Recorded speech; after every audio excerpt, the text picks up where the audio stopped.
جیم پہ شد ہے تو اس کو فلما نہیں پڑھیں گے بلکہ فلما.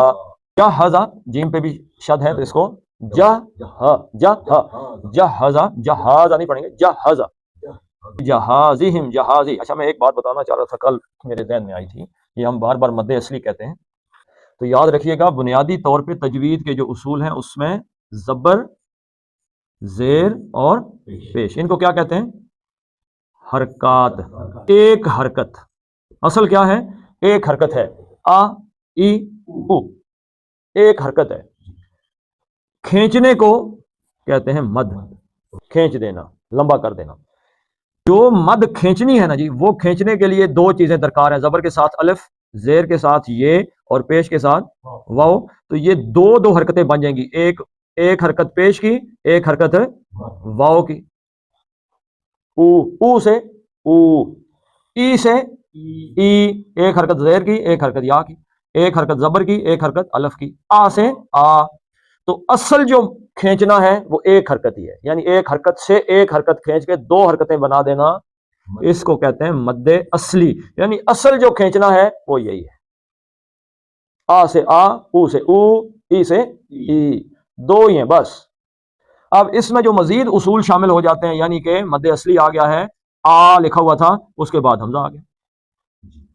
اب ہم اس کو اٹھا کے اور لمبا کر دیں گے. اب یہ 4 حرکتیں 5 حرکتوں پہ چلی جائیں. یہ ایک مزید اضافی مد آ گئی ہے. اصل مد کون سی ہے؟ اصل مد کتنی حرکتیں ہیں؟ 2. تو جب ہم کہتے ہیں کہ بجہا جا ایک حرکت ہے، ہا 2 حرکتیں ہیں، اس کو ہم کیا دیتے ہیں؟ 2 کیا ہے؟ مد اصلی ہے یہ، یعنی یہ 2 حرکتوں والی اصلی مد اتنی ہے. تو اب اس کے ساتھ کوئی اصول آئے گا تو ہم کہیں گے جی کہ یہ متصل ہے یا منفصل مد ہے، کون سی مد ہے، تو وہ پھر اس میں لگا دیتے ہیں. تو یہ مد اصلی کا اصول سمجھ لگ گیا. تو بجہازہم بجہا جا ایک حرکت، ہا یہ مد اصلی ہے، زی ایک حرکت، ہم ایک حرکت، جعلا. اور اب یہ لام کو کدھر لے کے جانا ہے؟ سین میں. جعل السقا سے قاف کو کتنا پڑھنا جی؟ موٹا پڑھنا ہے. جعل السقایۃ سقا 2 حرکتیں ہیں، یا تا ایک حرکت ہے، فی یہ پھر مد اصلی ہو گئی، رحلی ایک حرکت، اخی پھر مد اصلی ہوگی، اخی ہی.